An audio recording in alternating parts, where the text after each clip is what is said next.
So for this field methods project, we got the iButtons, which is this little watch battery looking thing. And it does really good at reading temperature, plain and simply. So we decided to do our research question on the heat island effect.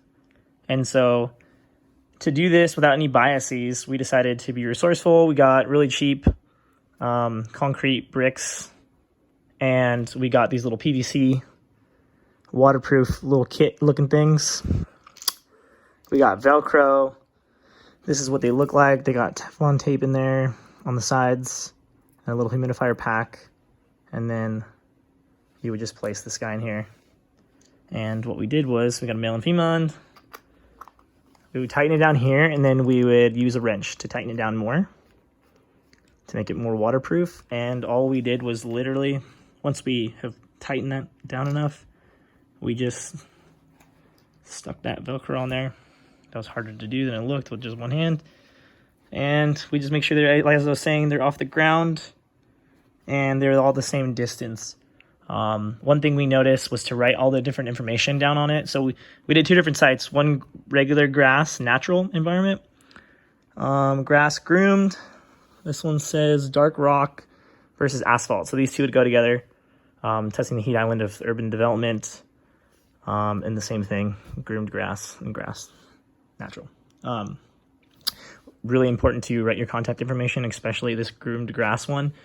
We got called. They could have thrown our stuff away. So they were like, hey, we saw your stuff. It almost messed up with our equipment. So definitely write what's going on top of your stuff and the date you deployed them. And that was it. We did all the programming, which I'll show you later.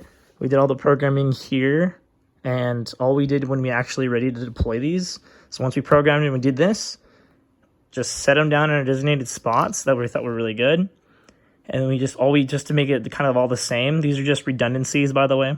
So that way when the sun sets and rises, we just made sure that these were all facing the same way. So we used our compass on our compass app on our phone, and we've all put them the same angle across all of them. So that's it.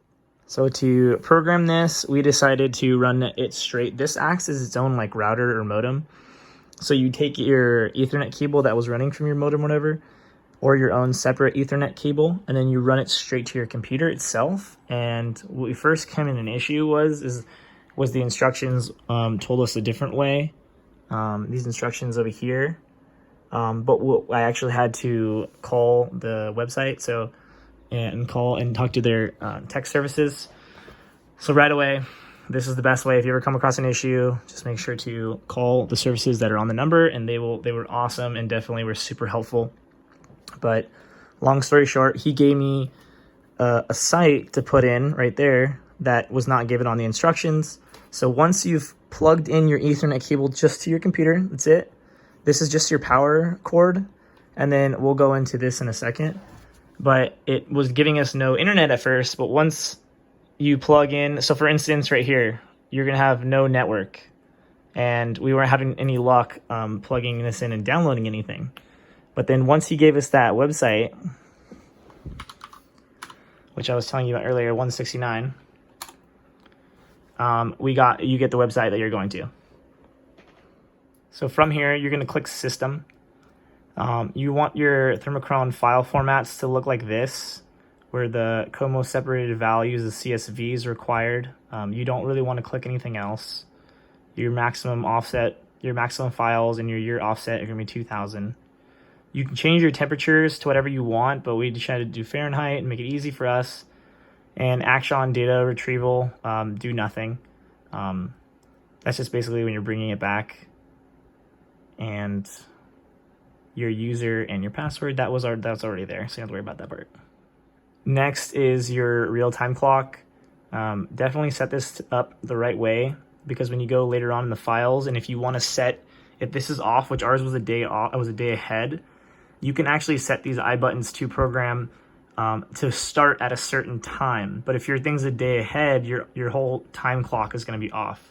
So you can either start it immediately, which you don't have to worry about this time clock, but generally you do want to some people want to start their iButtons at a certain time. So just make sure under this real-time clock that's set.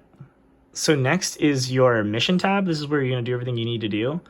This device is basically your iButton. So on our iButton, it's device DS1921G. And I know this is probably not going to show my computer, or for my the view, maybe it will actually. So right there, DS192G. You only need those first letters, not the rest of that at the end. That lets us know that that's our range. And what you do is you just go straight across from that, and then you're gonna hit select. And this is where you actually are gonna do your programming. So from here, you could label whatever it is. You can label it test or label it asphalt.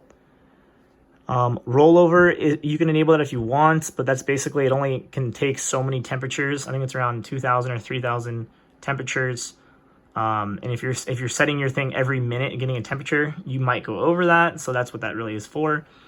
And this, you don't have to set your low and high temperature, but you want to do your start mission. This is what I was talking about earlier. So you can either go immediately or on this date, but make sure your real-time clock is situated right, or you're going to have a problem there. As I was telling you, ours was like a day ahead.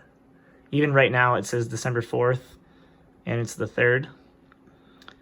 Sample rate. So this is where you're going to have the different times that you want your thing to do.